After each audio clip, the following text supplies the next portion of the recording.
For most Fortnite tournaments, you need a specific rank to compete in them. So how can you go up the ranks really fast and get to the spots you need to get to for all those tournaments? Remember guys, I stream on this channel, so make sure you put on those post notifications so you can catch me while I'm live. Let's go.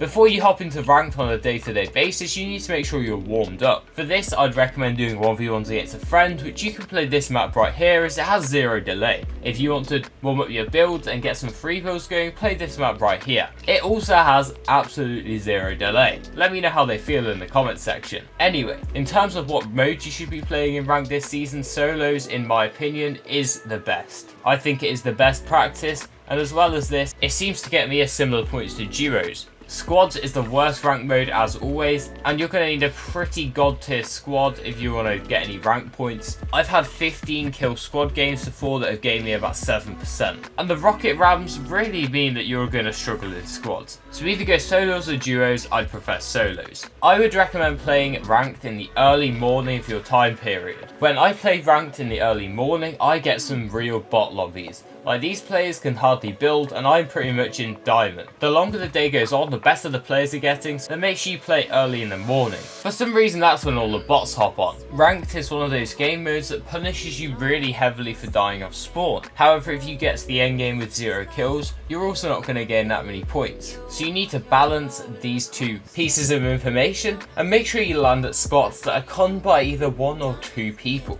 Kills off spawn actually get you less percent as opposed to kills later in the game, so you're going to want to make sure you land at a spot you can make it off spawn. Land at a spot you practiced a lot and you're really good at fighting at, so you're definitely going to kill those 1 or 2 people. Every so often you might also get it unconned as well. I wouldn't recommend landing any of the new POIs this season, the really massive ones with the vault, because a lot of people are going to be contesting them. But if you got one of the smaller POIs down, then you should definitely land one of those places. If you're finding these rank tips useful so far guys, make sure you use code JKC in the Fortnite item shop, as that is the #1 way to support me. Let's get right back into it. You've got 2 options after the off spawn fights.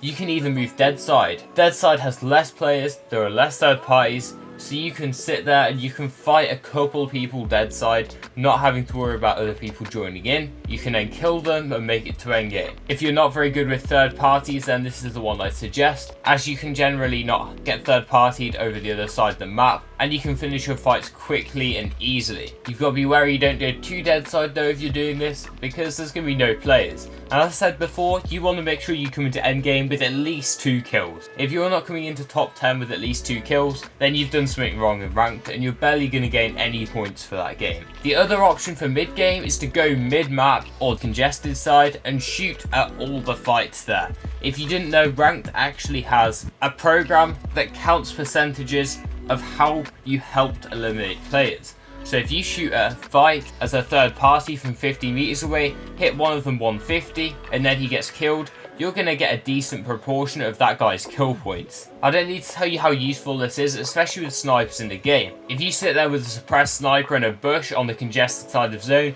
look to see who you can find in fights, snipe at some fights, hit some massive shots. Even if you hit them 100, you're going to get some percentage from that if they die. It's all about how much you assisted the kill, how much you get. And who knows, you might even pick up a couple kills that side. This is a riskier play, but if you don't think you have what it takes to get some kills dead side, you could always try this strategy, because this strategy is a little bit more passive and can be as aggressive as you make it. If you want to fight the people congested side, you can, but I wouldn't recommend it. You'd have to be a god fighter. If you do either one of these strategies and you're into the top 10 without 2+ kills, I would suggest you need to try get another one before dying. Games without kills do not give good points. You need to be playing these fights slow. Remember, you only have 1 life, you are in-game, not in creative. You gotta make sure you play your life if you see each other first, and see if you can get a health advantage on the opponent.